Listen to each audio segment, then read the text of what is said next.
Hello, good evening.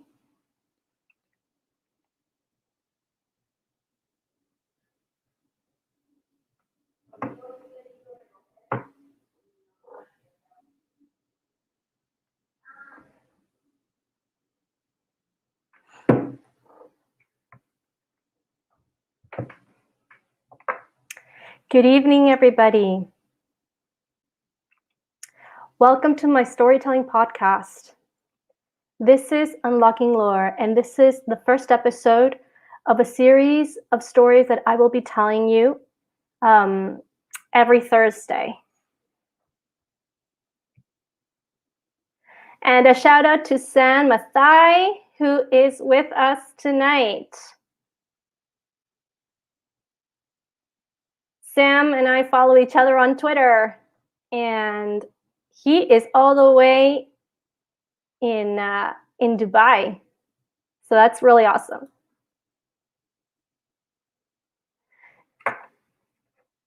I'm just letting a little more people come tickle in, and then we're going to start off. This is really exciting.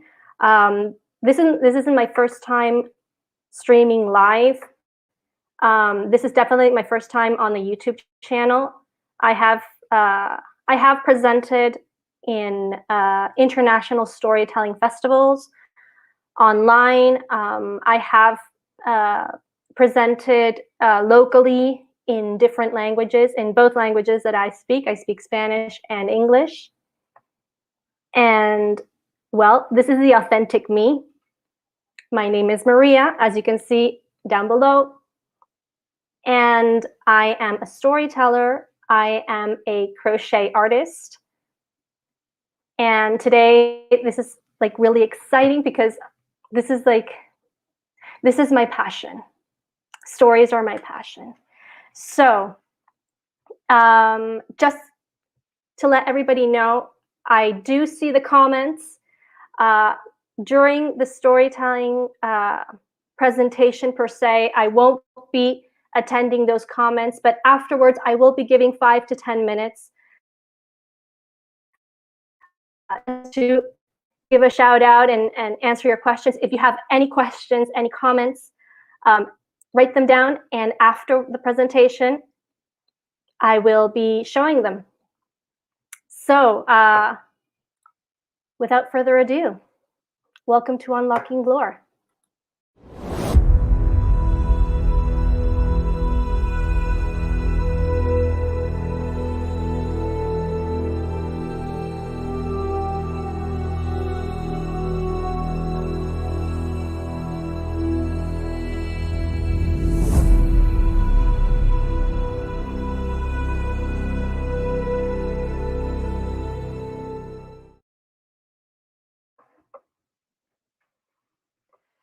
Tonight's tale is a story about a young girl who, because of her ambition, loses her heart. This is the story of Cherry of Zennor. Zennor is a small town in the British Isles. No one knows exactly where it is, but we do know it's very, very near Tonedak. Now, Tonedak is a little bit known for those of you who have been in the British Isles and in Great Britain. And in Zennor, just like any other small village, there lived several families, and these families have several children. And one specific family had 13 children. Now, like any other large family, most of the children there thought, well, 13 of us, there's not much to go around. And they were fine with that. They knew that they were going to get married locally, settle down, have their own big family. Except one of the youngest, a girl named Cherry. Her mother and her father always knew that she was willful and ambitious, but never really took much notice until on her 16th birthday, she decided that she would leave. She didn't want to live in a world of poverty. No, She wanted so much more of the world. So she decided to go out and get herself a job as a housemaid or a servant. Her mother tried to persuade her otherwise, saying, well, perhaps you can find a young man to marry and settle down close to the family. You know how it is. You can't trust strangers. But Cherry would have none of it. She was so ambitious. She wanted to go out into the world.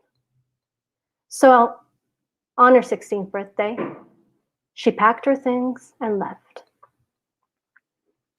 Now, Cherry wasn't very well known outside of her small town. And her mother and her father, because she decided to do this, they said, well, go north to Tonagak. That you can find some place, and perhaps you can find a young man there. And she was just saying, no, that's boring. Who wants to go there? So she decided to go the opposite direction, and she started to go south. Unfortunately, Cherry, having lived in a very small town, didn't know three things. One, she didn't know how to read a map. So she just started walking. Two, she didn't know anybody down south, and nobody maybe would employ her. And three, she didn't know the wages. How much was she going to earn? How much did she need to have to live her life and get out of poverty? No. She didn't know any of these things. And yet her ambition was so big that she set out and she just started walking. And she walked miles and miles and miles and miles. She went this way and that. She went south and then to the left and then turned to the right. But she didn't see anybody.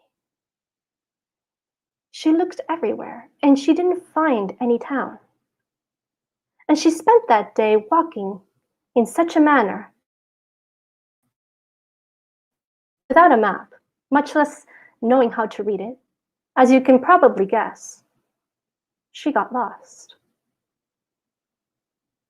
Until finally she found a crossroad.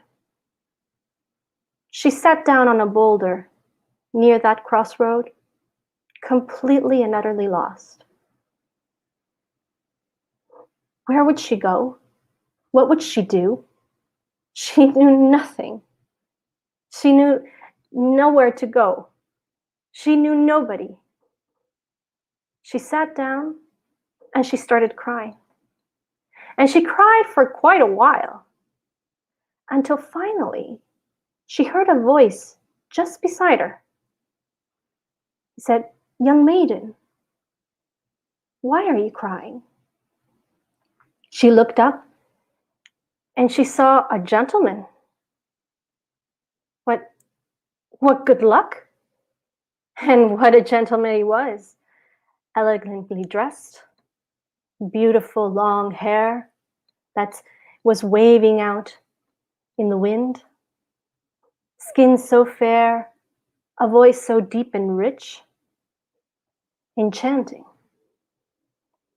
But what she most gaped at was the eyes. Such a piercing gaze, such a beautiful gaze, that she sat there staring at him until he asked again, "Young maiden, why are you crying?" He looked so concerned, and Cherry didn't know why, but she just started to tell her story, how she had left her home. She wanted to go out into the world, and what had happened? She got lost. She wanted to get employed as a servant, but she knew nothing. And she was going to go home, but unfortunately, since she was lost, she didn't know where home was. Well, amazingly enough, once this man was hearing her story, his eyes brightened up. He said, "Well, what good fortune! I had just set out to find a young maiden, a servant, a clean one. Because my servant, Prudence, is old and decrepit, and now she must leave my employ, and I need someone to take care of my little boy, for I am a widower. The Cherry couldn't believe her luck. From utter despair to complete success, she never once thought to ask him his name, where he lived, what would be her wages, nothing. She just sat there and gaped, and then delighted sprung up, and she said, "Can you employ me?" And of course he did. And they started talking, and he started leading her down a path. And they were talking so much that she failed to see that they were entering a forest. Thin at first, and then going and going and going, and they started going downwards, downhill. And those trees started to get thicker and thicker and thicker until the canopy of the trees completely blocked out the sun. And they still went down and down and down, but Cherry noticed nothing until at one point the gentleman grabbed her arm. All of a sudden, a little bit startled, she looked up at him and said, What are you doing?" And he pointed down to her, and there she saw that she was about to enter a river. The gentleman scooped her up into his arms and took her to the other side. He put her down gently, and, well, like all women who get scooped up, she blushed, looked out to another side, grabbed her hair and put it behind her ear. And they started walking. They walked down the path. He knew where he was going, but she didn't. Until finally,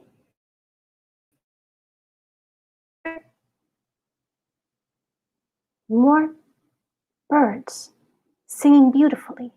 And they came to a wall with a gate. He opened the gate, and inside the clearing, there was the most beautiful house. A great big manor, made of stone walls, a beautiful roof. She had never seen such a gorgeous sight. And it was all so full of flowers. On the other side, there was a small lake. Amazing. The birds were singing. She could smell those flowers. It was as if she had entered heaven. And she thought that the sun was shining, but as she drew closer to the house, she saw that there were millions and millions and millions of little lamps that gave such a glow to the house. From out of the house came a little boy who was running towards his father. She knew that it was the son of her new employer. And she was curious about him. The little boy came, hugged his father, and his father said, "Look, this is Cherry. This is your new maid, and she will take care of you." The boy could have been, 3 to 4 years old, Cherry estimated.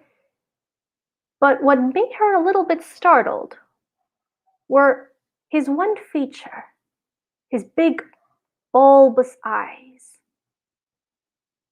When Cherry saw those eyes, she was struck dumb, because it was as if they pierced her very soul when the little boy looked at her, made worse because he never blinked.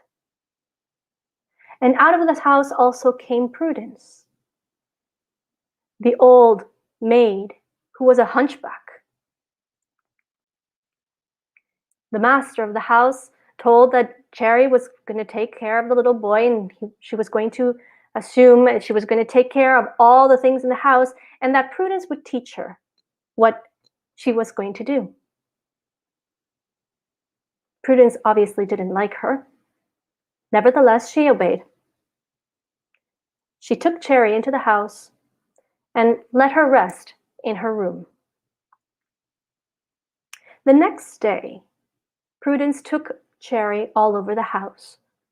She mentioned what she would do, how she would dust, and she entered one hall in which she pointed out, she didn't go in, but she pointed to the other side of the hall. He said, "That's the master's study. Never go in there." Cherry said, "Fine, I won't go in there." But when she looked, she saw that on either side of this hall, it was full of statues. Statues of different people. They were so realistic. And she wanted to take a better peek at them because their faces were looking in every direction, but they weren't artistic faces. They were more like despair, anger. No, she didn't like that, and obviously she would stay away. During the morning, also the master of the house came, and he instructed her that she would take care of the little boy, and that every morning after his breakfast, he would place 2 drops of an ointment into the little boy's eyes. And he had instructed her very severely, never, ever put this ointment into your own eyes. Of course, Cherry said, "My eyes are perfect. Why would I need medicine?" And so she started her work. Day by day, she took on more household chores, sweeping, cleaning. But her most favorite part was when after breakfast, the little boy would come into the garden. She would follow him, and she would place those ointments into his big eyes. And afterwards, the change was so radical. The little boy's face would lighten up, and he would start looking everywhere, and he would start running around, chasing butterflies, birds, and imaginary things that Cherry thought that the little boy obviously thought of. And she would look at him. She would chase him. She would sometimes play with him. And in the evenings, she would take a stroll out in the garden. The days passed to weeks. And little by little, the master, whose name was Robin, after Prudence had told her, began to take a stroll with her in the evenings. Just a stroll. They would walk by the orchard. They would smell the flowers. It was Cherry's favorite part of the day.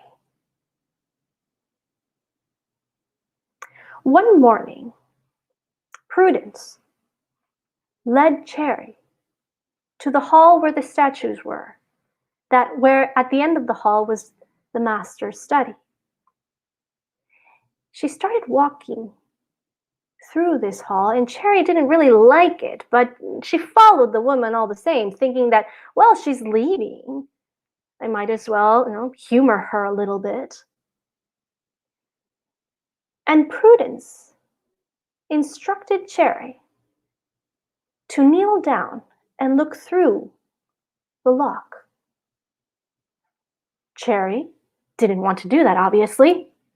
Why would she want to look and peek in a place where it was private for the master?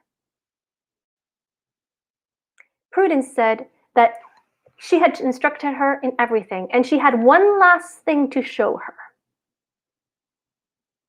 She insisted so much that Cherry knelt down, put her eye through that hole, and started to peek inside. When all of a sudden the door opened, she got hit in the forehead and she fell unconscious. The next thing that Cherry saw when she opened her eyes is that she was in the study, and that the master, Robin, was caressing her and trying to wake her up. She had a terrible headache, and she was a little bit fuzzy as to what had happened. The master, Robin, said that Prudence had disobeyed her, had disobeyed him, and he told that she was instructed to leave immediately. Oof, thought Cherry. Finally, she's gone. And so Cherry began her long days in that house. Weeks passed into months, and a year passed before she knew anything. She was so happy. She looked after the boy, she looked after the house. Her strolls with the master became ever so intimate. At first, he would brush her hand. A few times later, he would hold it. Little by little, they got closer. Until one day, the Master Robin grabbed hold of her waist and gave her a kiss. Cherry was just out of this world, filled with happiness and bliss and joy. She couldn't believe her luck. From that horrible little town of Zennor to this beautiful manor, and to a man who she thought he was falling.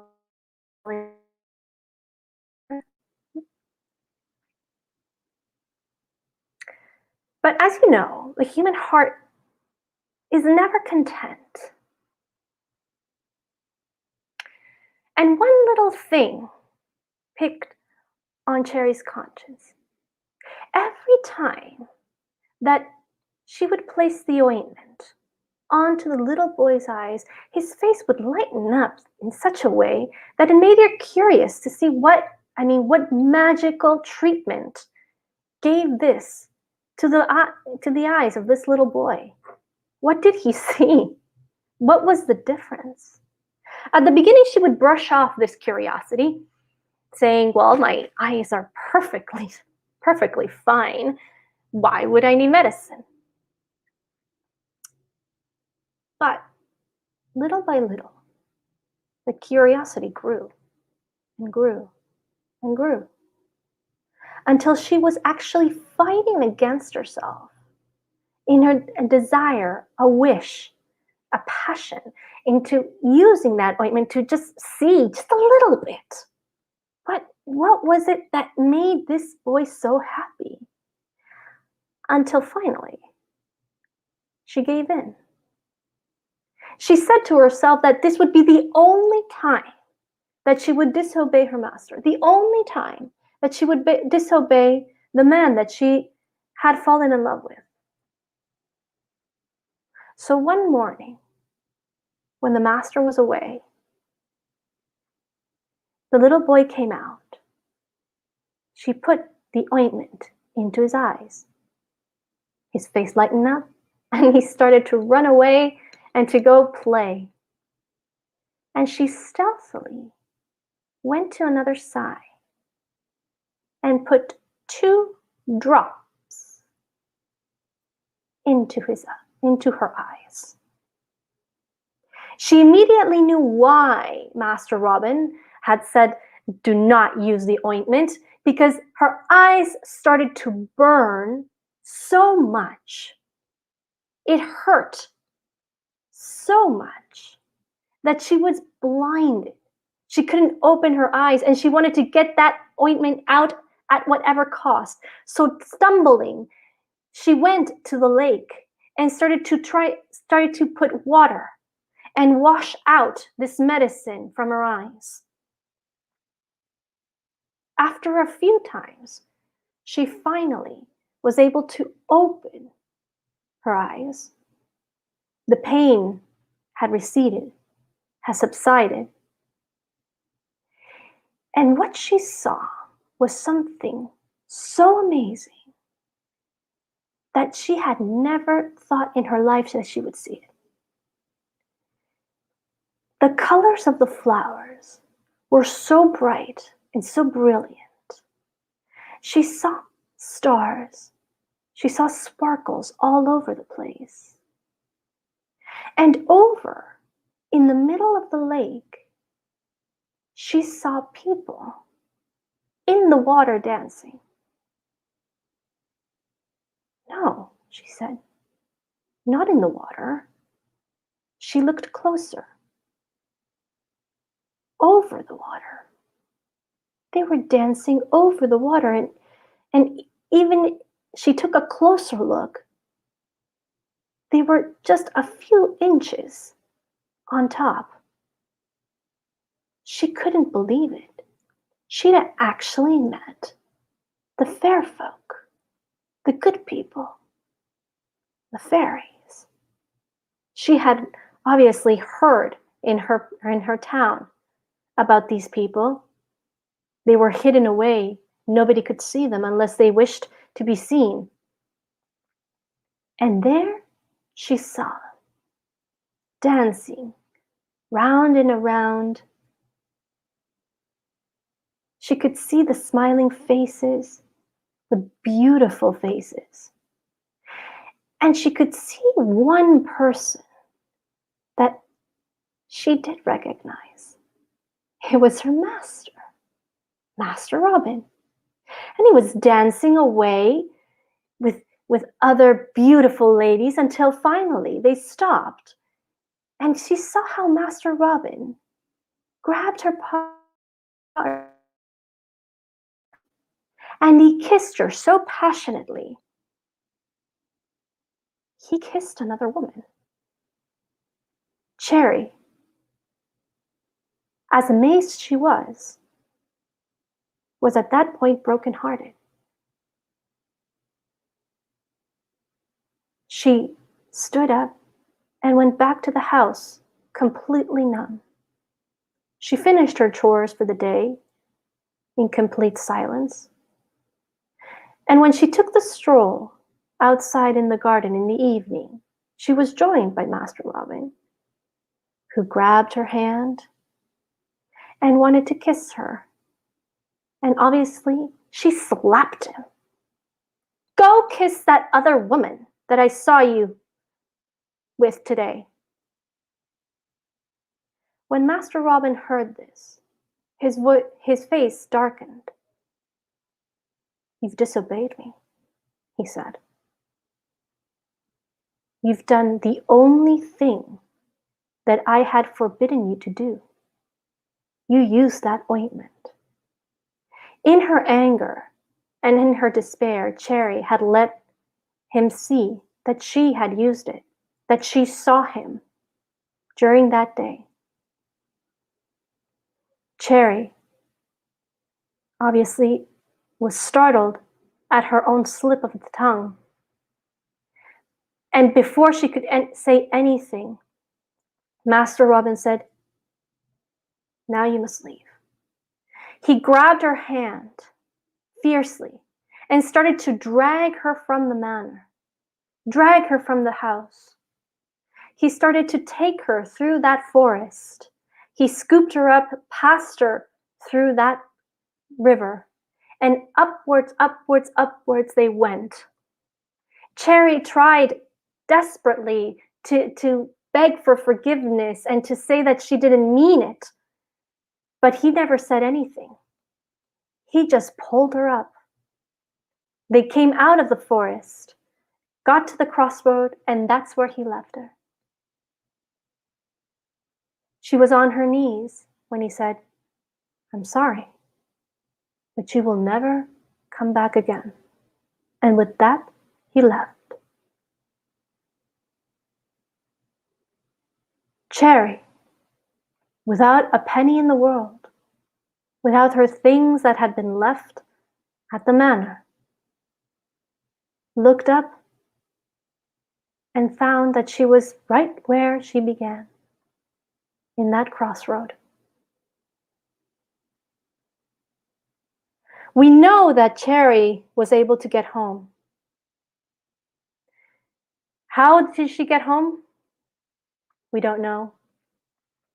But when her parents saw her after a year, they were so happy they thought she was dead.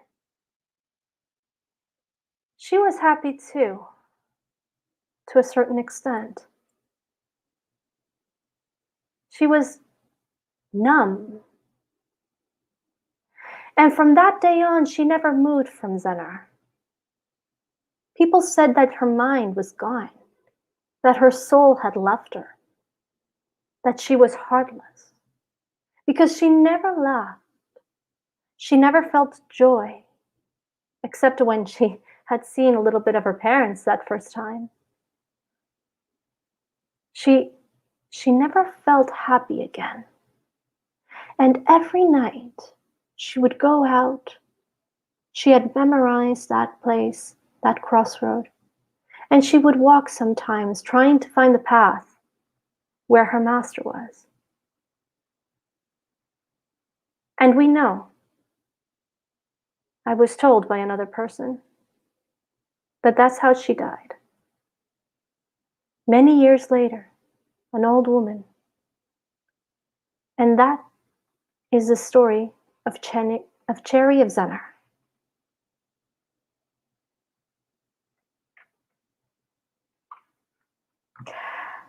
So, I don't know how many people have actually had a storytelling experience. This is my second or third time telling this story. I fell in love with it with another storytelling podcast, friend of mine. His name is Rick Scott. I hope you enjoyed the presentation. Each Thursday, I will present a different story.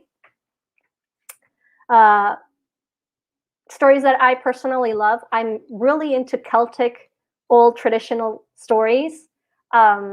This is one of them.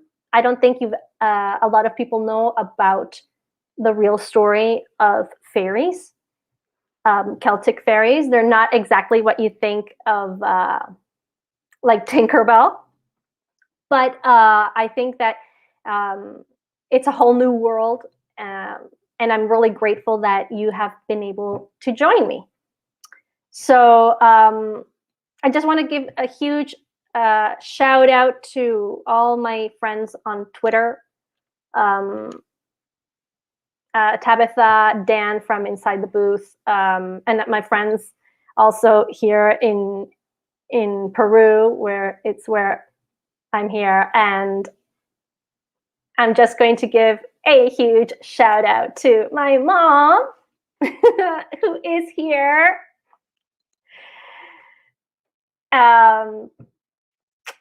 So yeah, it's really nice to have a lot of people who listen to my stories. I will be telling more stories, 8:15 Central Daytime. So please join me whenever you can. And I will see you in the next time. Bye.